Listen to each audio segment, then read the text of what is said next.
everyone, this is Busha Rizwan. Welcomes you in Vidya Hut. Students, आज की class में हम लोग पढ़ने वाले हैं एक बहुत ही इंटरेस्टिंग टॉपिक, बहुत ही इम्पोर्टेंट टॉपिक जो कि एंशिएंट हिस्ट्री का है, वैदिक सभ्यता। हम लोग यहाँ पर बात करेंगे वैदिक सभ्यता के बारे में, वैदिक सिविलाइजेशन के बारे में। जैसे कि आप सभी को पता होगा कि जब तक हम लोगों ने इंडस वैली सिविलाइजेशन के बारे में पता नहीं किया था या हमें इंडस वैली सिविलाइजेशन के बारे में नहीं मालूम था, तब तक हम लोगों को यही लगता था कि वैदिक सभ्यता हमारे यहाँ की प्राचीन सभ्यता रही है। तो चलिए इसके बारे में हम लोग बात करते हैं, वैदिक पीरियड के बारे में या वैदिक सभ्यता के बारे में।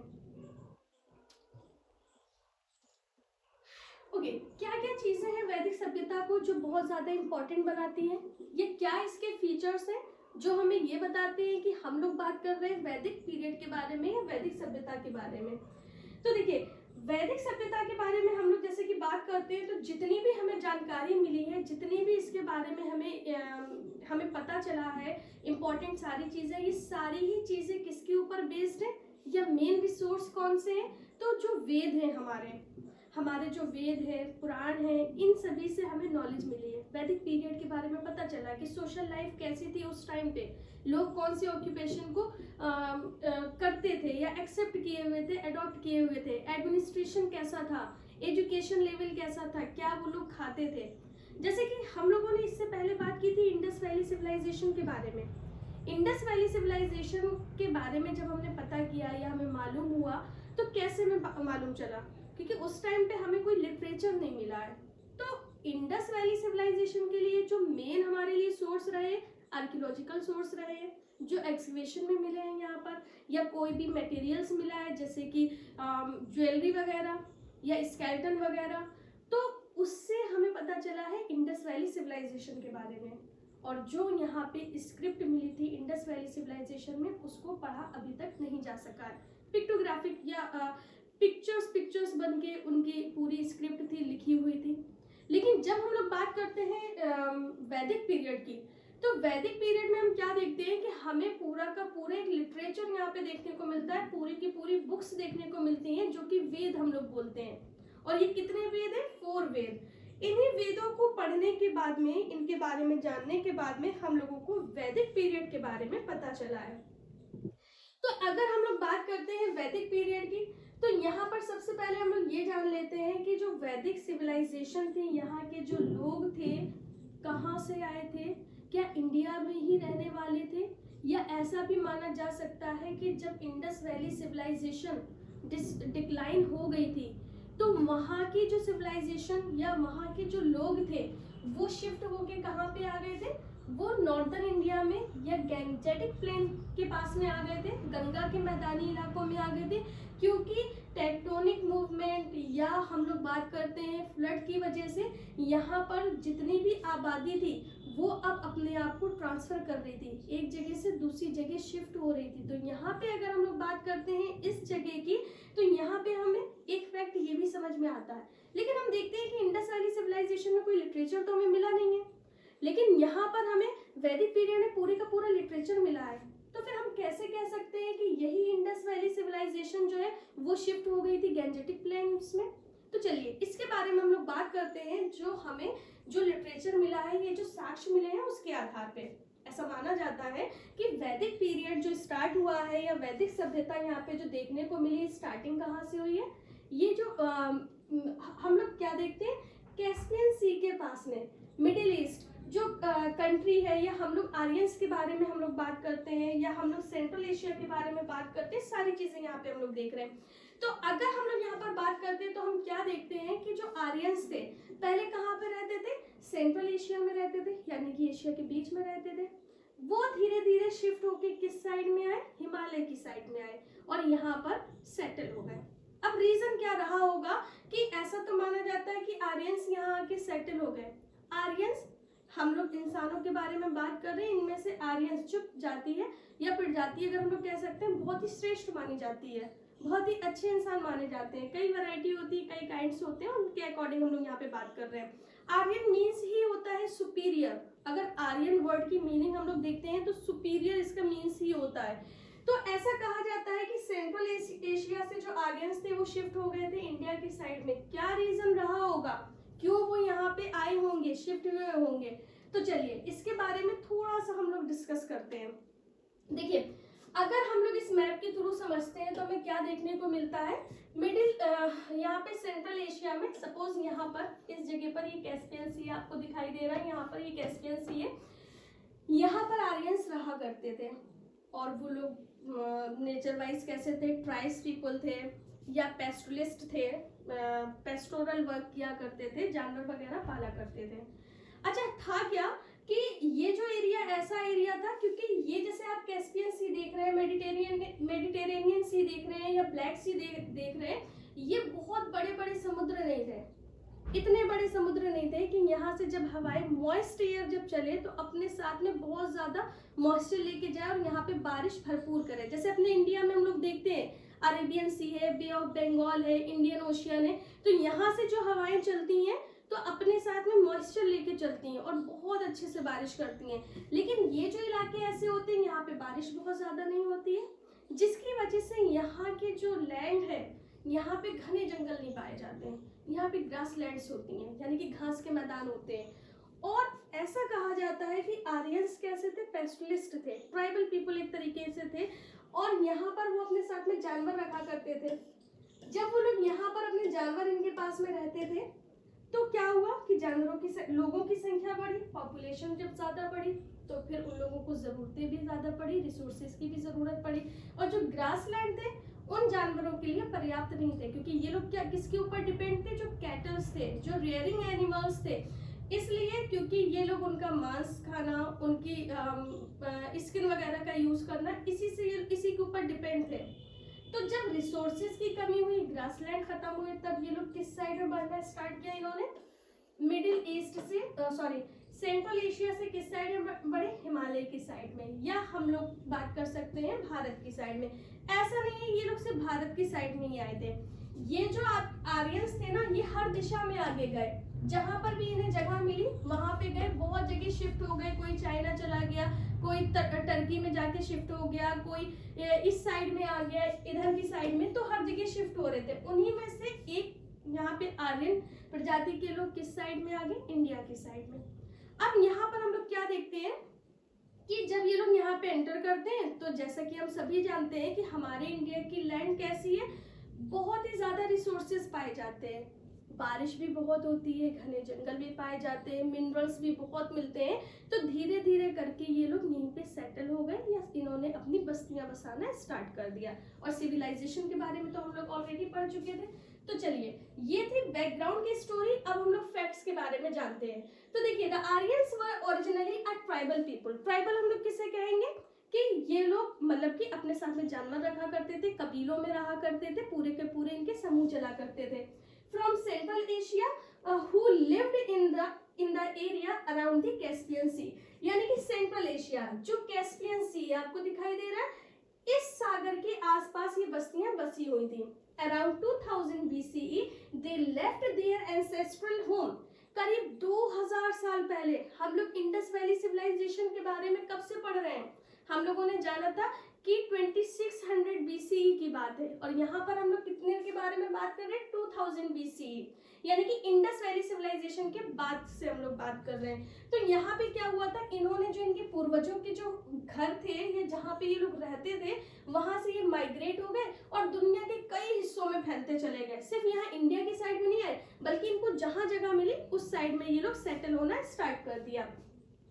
ऐसा कैसे हमें पता चला है, क्योंकि आर्यंस जो सिंबल्स यूज करते थे, जो वो लैंग्वेज का इस्तेमाल करते थे, जो वर्ड्स होते थे, उनके बारे में हमें कई एरिया में सेम वर्ड्स मिले हैं, और इस आधार पे हम कह सकते हैं कि आर्यंस पूरी दुनिया के कई हिस्सों में फैले थे। आर्यंस कौन सी भाषा बोला करते थे, तो बेसिकली आर्यंस क्या करते थे, संस्कृत भाषा बोलते थे। और ऐसा माना जाता है कि नॉर्थ वेस्ट इंडिया में करीब 1500 BCE, यानी कि अब से करीब 3500 साल, है ना, 3500 साल पहले वो नॉर्थ इंडिया या वेस्टर्न यूपी इस साइड में उन्होंने अपनी बस्तियां बसाना स्टार्ट कर दिया। A number of Aryan tribes migrated into the Indian subcontinent through the famous Khyber Pass। अब ये लोग भारत में किस एरिया से प्रवेश इन्होंने किया, कई बार ऐसे क्वेश्चन पूछा जाता है। तो तो यहाँ पर जो आर्यंस आए थे वो कहाँ से आए थे? खैबर पास। खैबर पास एक एरिया है, इस जगह से यहाँ पे इन्होंने भारत कॉन्टिनेंट या भारत में प्रवेश किया था। प्रेजेंट डे के बारे में अगर हम लोग बात करते हैं तो ये क्या है? ईरान के रास्ते पड़ता है। कहाँ पड़ता है? ईरान, जो आज के टाइम पे ईरान हम लोग देखते हैं। They rapidly spread to the area known as the सप्त सिंधु। और ये लोग कहाँ पे फैल गए? खैबर पास से आते हुए सप्त सिंधु, ऐसा कहा जाता है 7 नदियां जो यहाँ पे बहती थी उनके आसपास ये लोग सेटल हो गए। सप्त सिंधु, इंडस रिवर और उसकी ट्रिब्यूटरीज, ऐसा माना गया है। ओके, नाउ सी दिस, हम लोग यहाँ पर बात करने वाले हैं major sources of information about the Aryans. आखिर आर्यंस के बारे में हमें ये इंफॉर्मेशन मिली कहाँ से, ये सारी जानकारी कहाँ से मिली? तो हम सभी, जैसे कि हमने अभी थोड़ी देर पहले ही बात की थी, ये सारी ही इंफॉर्मेशन हमें मिली है वेद से। जितने भी वेद हैं उन वेदों से हमें जानकारी मिली है। तो the Vedas are the most important source of information about the Aryans of the early and later Vedic period. वैदिक काल को 2 भागों में बांटा गया है। एक आपका कैटेगराइज किया गया है अर्ली वैदिक पीरियड, दूसरा है आपका लेटर वैदिक पीरियड। तो यहाँ पे हम क्या देख रहे हैं कि अर्ली और लेटर वैदिक पीरियड जो है उसके बारे में जितनी भी इंफॉर्मेशन मिली है सारी की सारी वेद से मिली है। अब वेद मीन्स होता क्या है कि संस्कृत वर्ड है वेद, जिसका मीन्स क्या होता है? नॉलेज। Knowledge, okay. तो अगर हम लोग वेदों के बारे में बात करेंगे तो कितने वेद हैं? तो सभी को ये बात पता होगी। चलिए एक बार रिवाइज कर लेते हैं कि यहाँ पर हम लोग बात कर रहे हैं 4 वेद की, जिसमें से सबसे पुराना जो वेद है ऋग्वेद। पूरी की पूरी अर्ली वैदिक पीरियड की जितनी भी इंफॉर्मेशन है वो सारी की सारी हमें ऋग्वेद से ही मिली है। फिर बात की अगर हम लोग बात करते हैं लेटर वैदिक पीरियड, तो ये 3 आपके वेद लिखे गए हैं, जैसे कि सामवेद, यजुर्वेद एंड अथर्ववेद। ऐसे कुल मिला के हम लोग 4 वेद के जरिए वैदिक पीरियड के बारे में हम लोग जानते हैं। Okay, see this, the Brahmanas and the Aranyakas, the Upanishads and Puranas and the 2 epics, the Ramayana and the Mahabharata, were all composed during that time। ऐसा माना जाता है कि वैदिक काल में ही ब्रह्मनास क्या है? जब ब्राह्मणों के द्वारा जो अपने शिष्य थे, जो ओरली ज्ञान दिया जाता था ना वेदों के बारे में जानकारी, उन वेदों को सिंप्लीफाई करके, इजी करके अपने शिष्यों तक जो चीजें पहुंचाई गई हैं वो सारी चीजें ब्रह्मनास में ही लिखी हैं। अरण्यकस, जैसे कि जंगल में जो ऋषि मुनि रहे उन्होंने जो चीजें लिखी हैं, तो ये सारी ही जो हमें वैदिक काल की जो जानकारी है, जैसे कि रामायण, महाभारत, ये सारी ही चीजें इन्हीं वैदिक पीरियड में ही लिखी गई हैं। Okay, now we are going to see about the Rigveda. हम लोग अब ऋग्वेद के बारे में जान रहे हैं। तो देखिए, the Rigveda, the oldest text in Sanskrit was composed between 1500 BCE and 1000 BCE। Rigveda जो है वो सबसे पुराना वेद है और इसका जो समय काल माना गया है वो 1500 ईस्वी पूर्व, यानी कि जीसस क्रिस्ट के जन्म से 1500 साल पहले से लेकर 1000 साल पहले तक के बीच में इसको कंपोज किया गया है, इसको लिखा गया है। ऋग्वेद में अगर हम लोग बात करेंगे तो किसका कलेक्शन है? तो हाइम्स एंड सूक्त का कलेक्शन है जो इसमें है, जिसके जरिए सारी बातें, जानकारी दी गई है। और यहाँ पर अगर हम लोग बात करते हैं कि अर्ली वैदिक पीरियड में लोग किसको मानते थे, किस भगवान की पूजा करते थे, तो उसके बारे में भी यहाँ पे दिया गया है कि जो भी उन्हें शक्तियां दिखाई देती थी, उन्हें लगता था कि इनसे हमें बेनिफिट मिल रहा है, ये हमें स्ट्रांग बना रहे हैं, हमें शक्ति दे रहे हैं, उनकी वो लोग पूजा करते थे। जैसे कि उस टाइम पे अग्नि को बहुत इंपॉर्टेंस दी जाती थी। अग्नि को इसलिए इंपॉर्टेंस दी जाती थी क्योंकि वो खाना वगैरह के तो अलग मैटर हो गया, बाकी हवन वगैरह जो किए जाते थे वो अग्नि के द्वारा ही किए जाते थे। द फायर गॉड, जिन्हें आग का देवता कहा जाता था, Varun, the sky God and Indra, the God of rain, storm and वार। उस टाइम पे जो इंद्र भगवान थे उनको बहुत ज्यादा पूजा जाता था।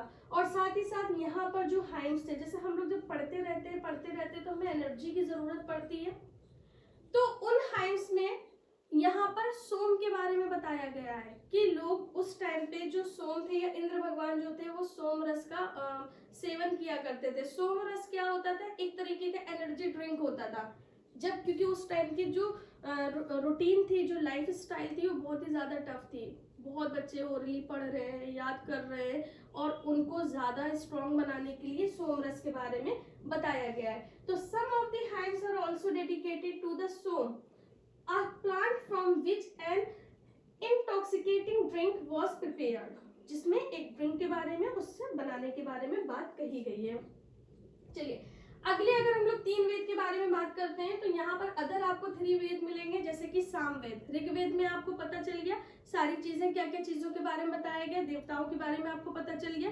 साथ ही साथ यहाँ पर हमने ये भी देखा कि इस प्लांट के बारे में स्पेशली बात की गई है। अब हम लोग बात करते हैं आगे के 3 वेद, जैसे कि सामवेद।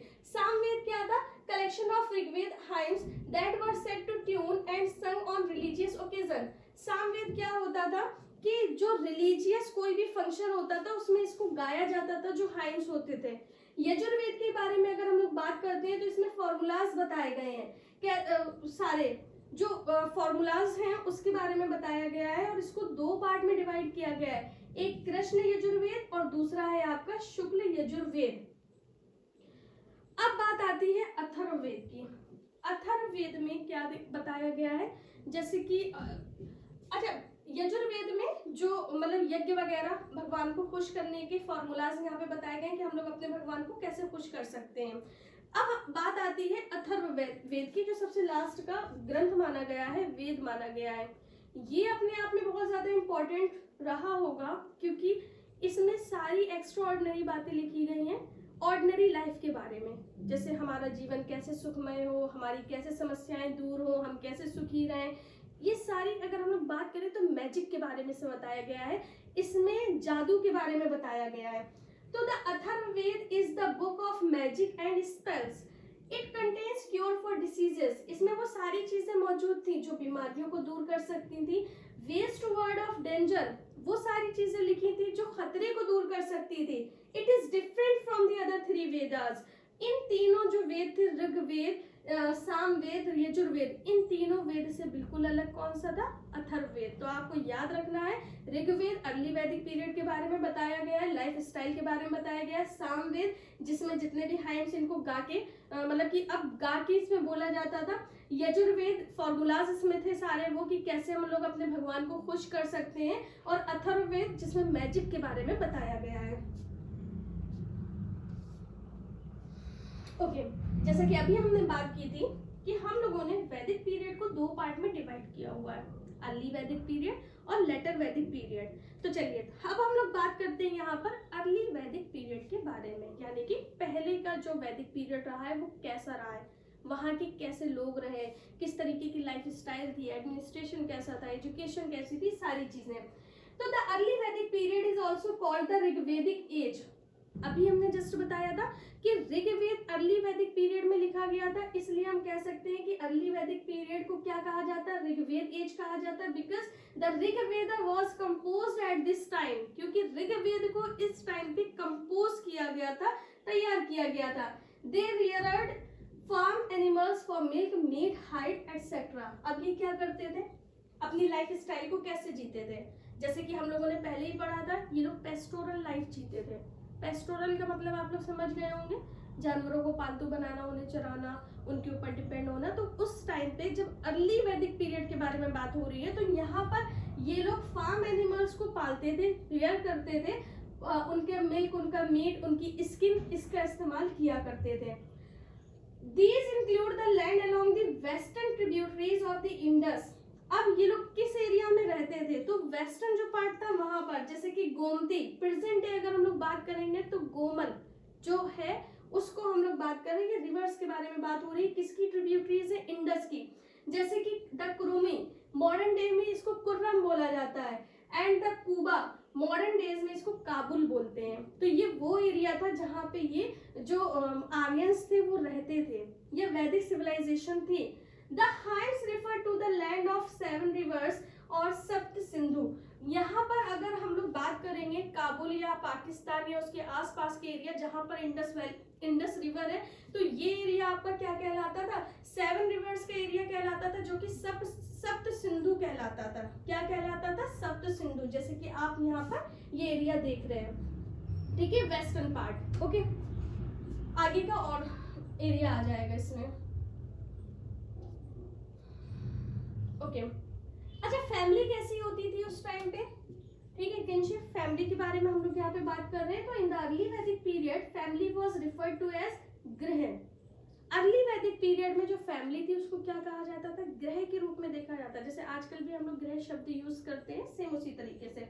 और क्या होता था, जैसे कि इंडस वैली सिविलाइजेशन में हमने देखा था कि सोसाइटी कैसी थी, मातृ सत्तात्मक थी, यानी कि माता के बारे में बात ज्यादा की जाती थी या माता की बहुत ज्यादा इंपॉर्टेंस थी। लेकिन हम लोग वैदिक पीरियड में क्या देख रहे हैं कि father was the head of the family. तो हम लोग क्या कह सकते हैं, पैट्रियार्शियल सोसाइटी स्टार्ट हो चुकी थी। जैसे कि हम लोग इंडस वैली सिविलाइजेशन में क्या देख रहे थे, अर्बन सोसाइटी देख रहे थे, शहरी जीवन देख रहे थे कि वहां के लोग बहुत ज्यादा मॉडर्न थे, टेक्नोलॉजी का बहुत इस्तेमाल करते थे। पता कैसे चला, उनके जो भवन निर्माण की जो प्रक्रिया थी, जो ड्रेनेज सिस्टम था उससे। लेकिन वैदिक पीरियड के बारे में अगर हम लोग बात करें तो पूरी की पूरी ये रूरल सिविलाइजेशन दिखाई देती है, ग्रामीण ग्राम्य जीवन दिखाई देता है, जिसमें गायों को पालना, जानवरों को पालना और शिक्षा भी वैसे उसी तरीके से लेना। तो यहाँ पर भी हम देख रहे हैं कि father was the head of the family. तो यहाँ पर हम लोग पैट्रियार्शियल सोसाइटी देख रहे हैं। However, women were respected and they also received education. ऐसा नहीं है कि महिलाओं की कोई रिस्पेक्ट नहीं थी, महिलाओं को भी इज्जत दी जाती थी और उनको भी शिक्षा लेने का पूरा मौका था, ये शिक्षा लेती थी। ऐसा हमें कैसे पता चला है? तो ऐसा हमें पता चला है, जो बहुत ही विद्वान महिलाएं रही हैं उनके बारे में जिक्र मिला है, जैसे कि गार्गी, मैत्री, लोपामुद्रा और घोषा। ये कुछ ऐसी जानी पहचानी महिलाएं रही हैं जो स्कॉलर थी, विद्वान थी, जिनके बारे में जिक्र हमें वेदों में मिला है। सोशल लाइफ सामाजिक जीवन किस तरीके का होता था उस टाइम पे, लोग कैसे रहते थे, क्या करते थे, उनके बारे में हम लोग जानते हैं। The Aryans lived in village called ग्रामा। जैसे कि अभी हमने देखा था कि जो आर्यंस थे वो घरों में रहते थे और उसको गृह बोला गया है, और इसी तरीके से उनके घर गांव में होते थे जिसको ग्राम बोला जाता था, ग्राम। The word system was a characteristic feature of Vedic period। तो जो यहाँ पर हम लोग बात कर रहे हैं वर्ण सिस्टम भी था उस टाइम पे। वैदिक सिस्टम में हमें देखने को मिलता है वर्ण सिस्टम था। वर्ण का मतलब क्या हो गया, स्किन कलर के अकॉर्डिंग डिफरेंशिएट करना लोगों को। लेकिन बाद में सोसाइटी में क्या हुआ कि सोसाइटी की वर्ण व्यवस्था दूसरी तरीके की हो गई, लोग ऑक्यूपेशन से जोड़ के इसको देखने लगे, यानी कि कोई भी जिस तरीके का ऑक्यूपेशन कर रहा है उसकी आने वाली पीढ़ी भी उसी तरीके के ऑक्यूपेशन को या व्यवसाय को अपनाए रखेगी। और इस तरीके से हमें सोसाइटी में डिवीजन देखने को मिला, जो कि 4 टाइप का डिवीजन था सोसाइटी में उस टाइम पे, जिसमें से ब्राह्मण थे। ब्राह्मण कौन हुआ करते थे, जो प्रीस्ट होते हैं, जो रिचुअल सेरेमनी को परफॉर्म किया करते थे। इनका दर्जा समाज में बहुत हाई होता था, बहुत रिस्पेक्ट दी जाती थी इनको, तो सबसे बड़े ब्राह्मण बताए गए हैं। उसके बाद में क्षत्रिय, जिनको वॉरियर कहा गया है, योद्धा बोला गया है, जिनका कर्तव्य होता है कि अपने मतलब कि लोगों की जो जनता है उनकी सुरक्षा करें। तो इसलिए क्षत्रिय राजा को रिप्रेजेंट कर रहा, ब्राह्मण इनको गॉड का पुत्र बोला गया है। फिर आते हैं वैश्य। वैश्य का काम क्या होता है, जिसमें ट्रेडर्स आ जाते थे, मर्चेंट्स आ जाते थे, व्यापारी। इनका काम होता था व्यापार करना, देश की इकोनॉमी को बढ़ाना, ग्रो करना। और लास्ट में आते थे शूद्र, जिनका ये कर्तव्य होता था कि वो इन तीनों वर्णों के लोगों की सेवा करेंगे, और इनका दर्जा भी बड़ा महान बताया गया था। तो इस तरीके से सोसाइटी जो थी वो 4 पार्ट में डिवाइड थी, ब्राह्मण, क्षत्रिय, वैश्य एंड शूद्र। और ये जो वर्ण सिस्टम जो था ये खासकर देखा जाता था कि किस तरीके से वो लोग व्यवसाय कर रहे हैं, या व्यवसाय के आधार पर। जैसे कि ब्राह्मण रिचुअल सेरेमनी को परफॉर्म करवाया करते थे, क्षत्रिय वॉरियर्स होते थे, वैश्य एक तरीके से मर्चेंट्स या व्यापारी या इकोनॉमी इनके ऊपर डिपेंड थी, और शूद्र जो सर्वेंट्स थे, जो सर्विस दिया करते थे अपनी। नेक्स्ट हम लोग बात करेंगे एडमिनिस्ट्रेशन। एडमिनिस्ट्रेशन कैसा था, प्रशासनिक व्यवस्थाओं के बारे में बात की जा रही है, किस तरीके से वहां का जीवन चलता था। इन the early Vedic period the Aryans were divided into tribal groups. Early Vedic period में अगर हम लोग बात करेंगे तो सोसाइटी क्या थी, यहाँ पर ट्राइबल ग्रुप्स में बटी हुई थी, जिसको हम लोग क्या कहेंगे, जन एंड विश। ठीक है, जन और विश में बटी हुई थी। और जो ट्राइबल, यानी कि ट्राइबल का मतलब क्या हो गया, उस कबीले का, जो जिस एरिया के बारे में बात की गई है, उस कबीले का जो हेड होता था या सरदार होता था या जो उसको प्रोटेक्ट करता था, उसको राजन कहा जाता था। और धीरे धीरे यही शब्द आगे चल के राजा का रूप लिया या राजा कहलाया। टू असेंबलीज द सभा एंड द समिति advise the king on important matters. अगर राज्य में कोई भी इम्पोर्टेंट मैटर होता था, कोई भी अगर फैसला लिया जाना होता था, तो एडवाइस कौन करता था? सभा और समिति के लोग करते थे। सभा क्या थी? तो सभा एक असेंबली थी जो सिलेक्टेड पीपल की थी, लोगों को सिलेक्ट करके एक सभा बनाई जाती थी, सभा बनती थी। और समिति क्या होते थे? जिसमें सारे ही लोग आ जाते थे, सभी लोग कंसीडर्ड होते थे, सभी लोग गिने जाते थे, जो क्या करते थे? राजा का चुनाव करते थे, चूज करते थे कि कौन राजा होना चाहिए। यानी कि उस टाइम पे सीधे तरीके से हम लोग रिपब्लिकन मैटर देखते थे या डेमोक्रेसी देखते थे, जो हमें वैदिक पीरियड में देखने को मिल रही है। Okay, now we are going to see about the occupation. अब हम लोग ऑक्यूपेशन के बारे में देखते हैं कि लोग किस तरीके की लाइफ को जी रहे थे। अच्छा, जो पीपल थे ना ऋग्वेदिक पीरियड के, तो पहले वो क्या करते थे? पेस्टुलिस्ट थे, चरवाहे जिनको हम लोग कह सकते हैं, जानवरों को पालने वाले थे। लेकिन जब उन्होंने सेटल होना स्टार्ट कर दिया, बस्तियां बसाना स्टार्ट कर दिया, और हम लोग जानते हैं गंगा के किनारे आसपास के इलाका ऐसा है जो बहुत ही ज्यादा फर्टाइल है, तो बाद में उन्होंने क्या स्टार्ट कर दिया? फार्मिंग की प्रैक्टिस स्टार्ट कर दी, यानी कि एग्रीकल्चर उन्होंने करना स्टार्ट कर दिया।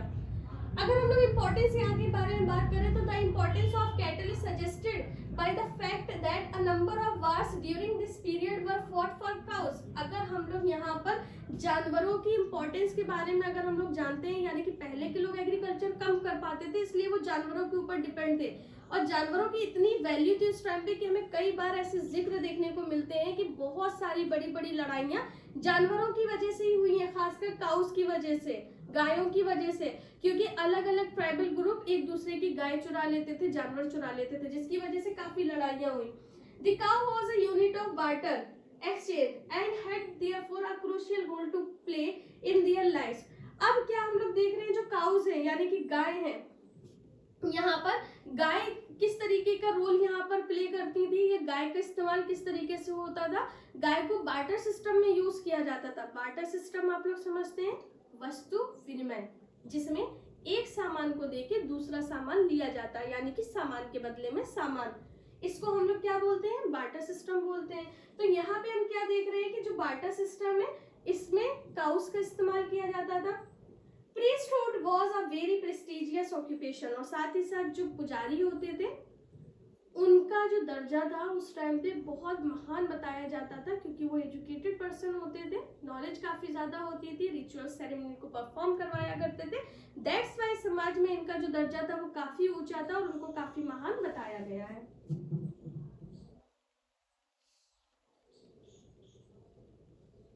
नेक्स्ट है फूड, अम्यूजमेंट एंड रिलीजन। खाना किस तरीके का खाते थे, किस तरीके से अपनी लाइफ को एंजॉय करते थे, और रिलीजन इनका कौन सा था, धर्म कौन सा अपनाए हुए थे। तो खाने की अगर हम लोग बात करते हैं तो वैदिक टाइम पे लोग rice, wheat, barley, vegetables, fruits and meat, इन चीजों का इस्तेमाल करते थे भोजन के रूप में। अम्यूजमेंट के बारे में अगर बात करते हैं हम लोग, खासकर मनोरंजन के लिए, तो जैसे कि रेस होती थी, चैरियट रेसिंग, यानी कि वो जो रथ दौड़ते हैं, रथ वाली, जैसे बाहुबली वगैरह में आपने देखा होगा, तीर मार के जानवर का शिकार कर रहे थे, यहाँ पर रेस उनकी देखी जा रही है।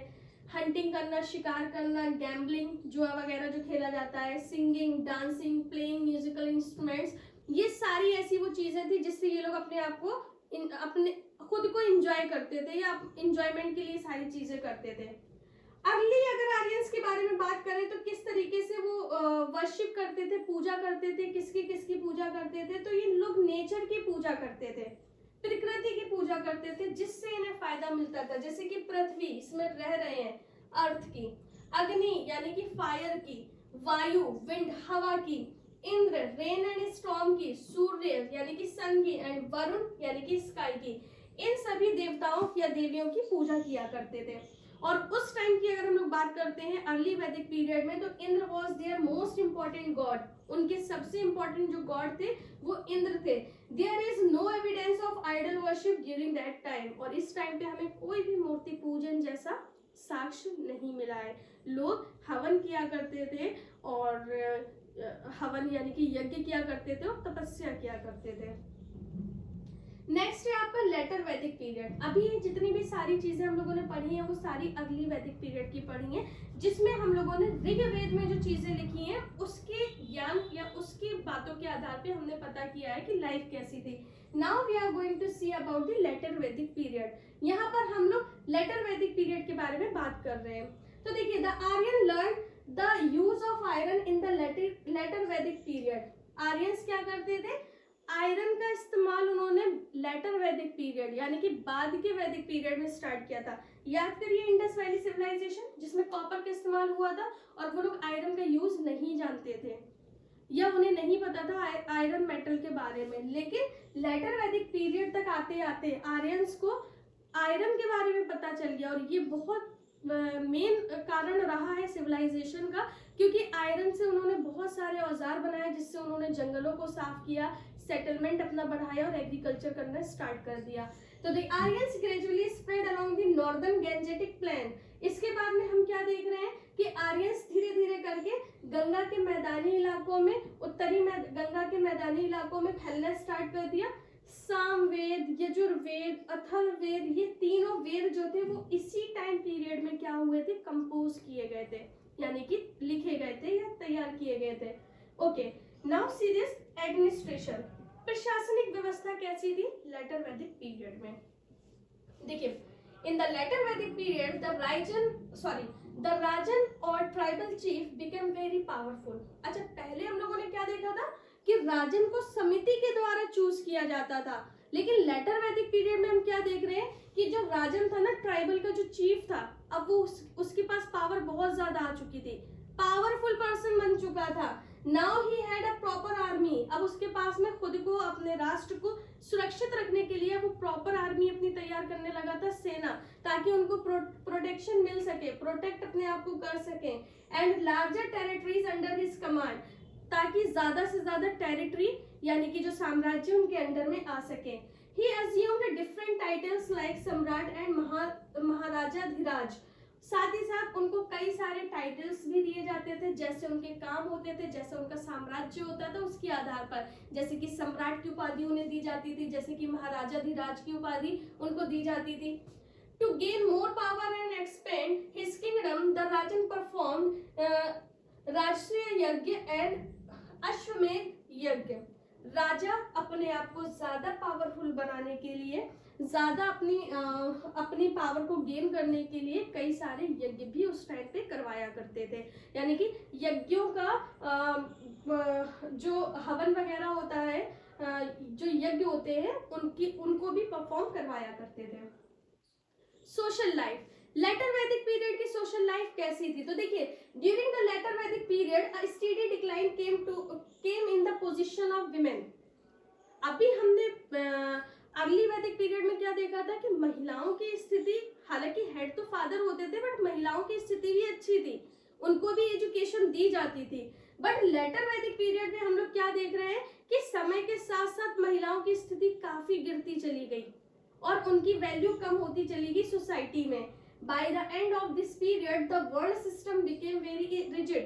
पहले वर्ण सिस्टम क्या था? कौन कैसा व्यवसाय कर रहा उसके आधार पर, लेकिन लेटर वैदिक पीरियड में करीब 600 बीसी तक आते तक जो वर्ण व्यवस्था थी ना, वो बहुत ही कठोर हो चुकी थी। यही वो रीजन था जिसकी वजह से नए नए धर्म बनना स्टार्ट हो गए थे, बौद्ध धर्म, जैन धर्म, और लोग क्या कर रहे थे, उन धर्मों को फॉलो कर रहे थे जिनमें इक्वालिटी उन्हें दिख रही थी। तो यहाँ पर क्या हो रहा था कि वर्ण सिस्टम बहुत ज्यादा रिजिड हो चुका था। साथ ही साथ the son of the tribal chief gained his position and became his successor. साथ ही साथ जो ट्राइबल चीफ होते थे उनके ही बेटे उनकी राजगद्दी पे बैठते थे, जैसे कि राजा का पुत्र राजा, हेरिडेटरी सिस्टम आ चुका था यहाँ पर। तो हम लोग क्या देख रहे हैं, the power was thus handed down from father to son and so on. तो यहाँ पे क्या हो रहा था, जो पावर थी ना पिता की, वो पुत्र को, और पुत्र से उसके पुत्र को, और उसके पुत्र को उसके पुत्र से, और इसी तरीके की ये प्रक्रिया चलती चली जा रही थी। ऑक्यूपेशन की अगर हम लोग बात करते हैं, व्यवसाय के बारे में बात करते हैं, तो during the later Vedic period, आखिरी मतलब वैदिक पीरियड तक आते आते agriculture was the chief means of livelihood. Occupation यानी कि यहाँ का जो व्यवसाय था वो मेन क्या हो गया, तो उनके जीवन के लिए वो हो चुका था एग्रीकल्चर, यानी कि कृषि। कृषि उनका मेन व्यवसाय बन चुका था। Weaving, leather work, pot making, jewellery making, and carpentry became more advanced in this period. और हम लोग देख रहे हैं जैसे कि कपड़ा बुनना, चमड़े का काम, जैसे कि पॉट मेकिंग, बर्तन बनाना, ज्वेलरी मेकिंग यानी कि गहने वगैरह बनाना, ये उस टाइम पे बहुत ही इम्पोर्टेंट वर्क हो चुका था उस पीरियड में। ओके, अब हम लोग यहाँ पर बात करते हैं रिलीजन के बारे में। कौन से धर्म के लोग थे उस टाइम पे, किस धर्म को अपनाए हुए थे। तो in the later Vedic period सूर्य, पृथ्वी, वरुण, इंद्र, जैसे कि अभी हम लोग बात कर रहे थे कि इन भगवान की पूजा की जाती थी अर्ली वैदिक पीरियड में, लेकिन लेटर वैदिक पीरियड आते आते तक इनकी जो इंपॉर्टेंस थी वो अब खत्म हो चुकी थी। लोग इन भगवान की जगह अब नए भगवान यहाँ पे पूजना स्टार्ट कर दिया था, जैसे कि प्रजापति जिनको ब्राह्मण कहा जाता था, क्रिएटर जिसको सृष्टि के निर्माता के रूप में देखा जाता था, विष्णु यानी कि जिसको प्रिजर्वर यानी कि धरती को संरक्षित करने वाला उस रूप में, एंड शिवा द डिस्ट्रॉयर जो पूरा नष्ट करने वाला, उस रूप में इन तीन भगवानों की पूजा की जाने लगी।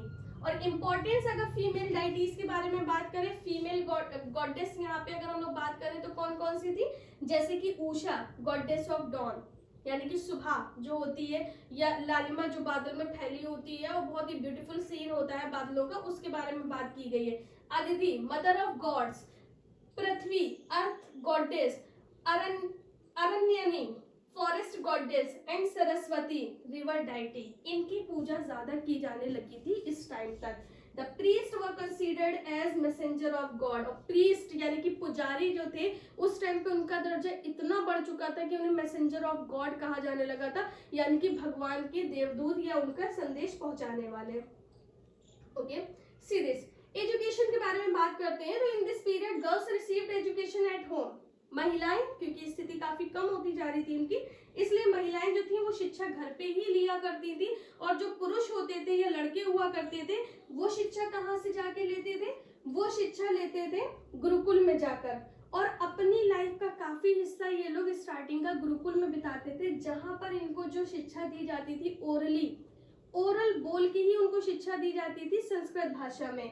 Besides grammar, astronomy, medicine, the art of war, music and architecture were also taught। इसके अलावा यहाँ पर ग्रामर है, एस्ट्रोनॉमी यानी कि ज्योतिष शास्त्र है, जैसे कि चिकित्सा के बारे में है, जैसे कि युद्ध की कला है, म्यूजिक है, आर्किटेक्चर है, इन सब के बारे में भी सिखाया जाता था।